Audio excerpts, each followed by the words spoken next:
The question everybody wants to know the answer for is, how will monetization work on the First Descendant? Well, luckily for you guys, I have an answer from the developers on how monetization is going to work and what you're going to be able to buy, what you're going to be able to purchase, will there be any pay-to-win mechanics, and what we can expect about the whole monetization feature on this brand new free-to-play loot and shooter that we are extremely excited for. Now, if you want to make sure you do not miss on anything that has to do with the First Descendant and want to be the first person to find out before everybody starts copying and pasting on YouTube, then you're definitely going to want to subscribe to this channel, because we're going to have you up to date not only on the latest news, but be the first to break the news to you guys. So make sure you guys keep it locked here on this channel. The First Descendant is a brand new free-to-play loot and shooter that has everybody extremely excited, because boy, oh boy, do we need another loot and shooter. Right now, Destiny is king, and he hasn't been dethroned.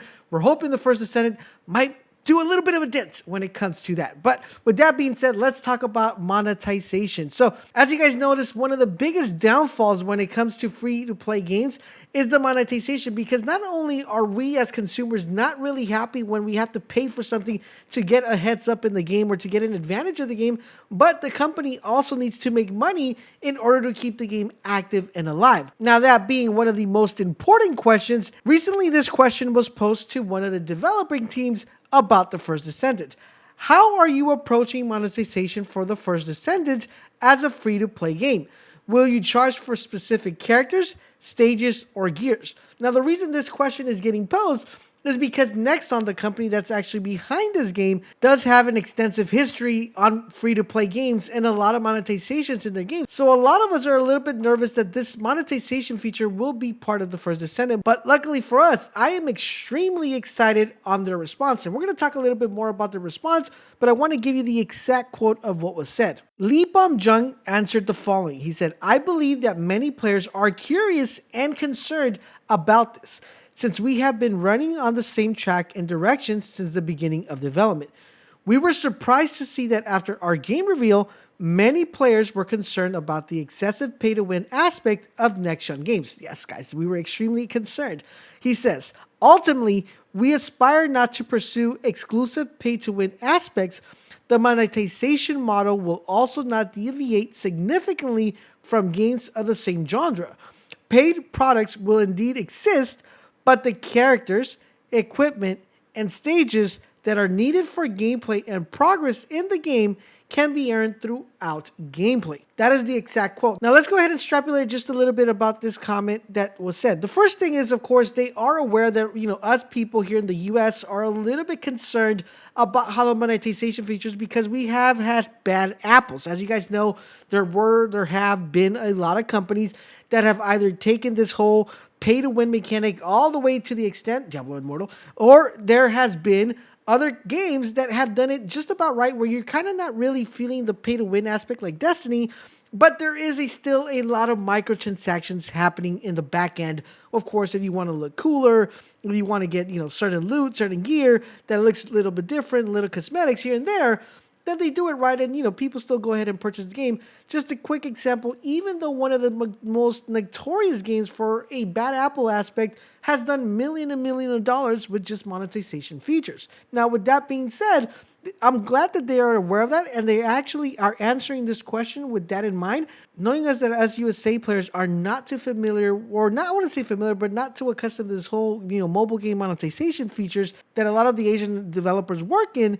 They are aware of this, and I'm glad that they're bringing it up, that they're aware, and they want to make sure that they address this concern. Now, the word that's kind of standing out to me is the word aspire. It says, "We aspire not to pursue exclusive pay-to-win aspect." What this is telling me is that there is no definite answer saying, no, there will not be any pay-to-win. They're saying they're trying to make sure that there is no pay-to-win. Now, does that mean the game won't have a pay-to-win option or item?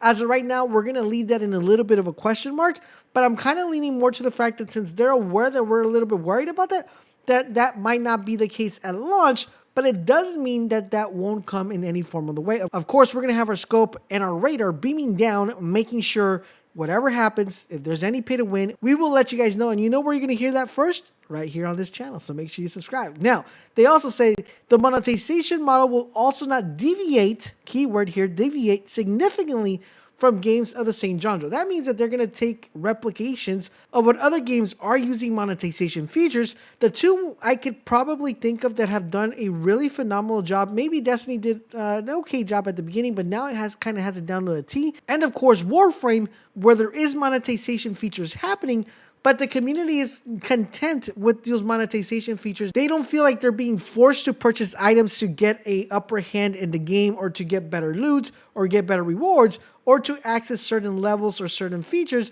that you wouldn't be able to access unless you pay. They say they don't want to deviate significantly from those games. And once again, here the keyword is significantly. Doesn't mean that they won't deviate.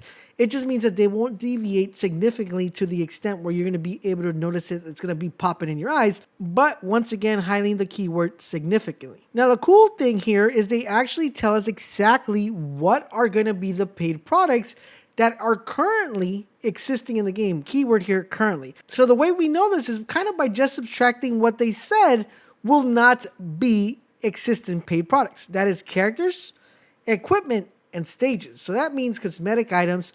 That means stuff like gems, runes, which we'll talk a little bit more in my top things you need to know about before playing the game that you're definitely going to want to check out, which will be live in the channel pretty soon. So you guys got to make sure you don't miss that.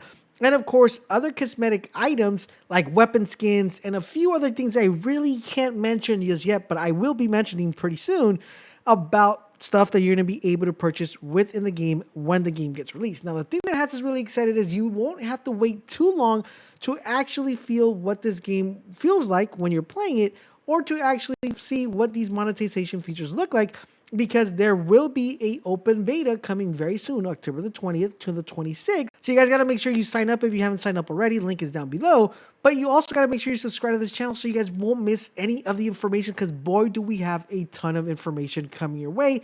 Very, very keyword very soon. Now, one of the most important things you're going to want to do when playing this game is you're going to want to make sure you pick the correct character. And picking the correct character is going to be key for your success.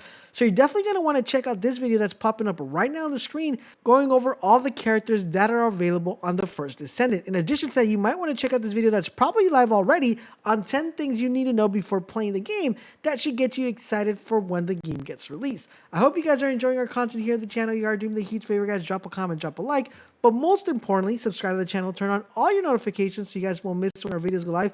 If you want to show us love and support and you love what we're doing here in the channel, do consider becoming part of the Bolt Nation by hitting the join button down below. If you don't see that button, let me know and say, Laser, I am an iPhone. I do want to know and hear your guys' feedback. If you want to show a little bit more love and support, hit that thank you button because it does help us out as well. Thank you guys for watching, and I'll catch you guys on the next video.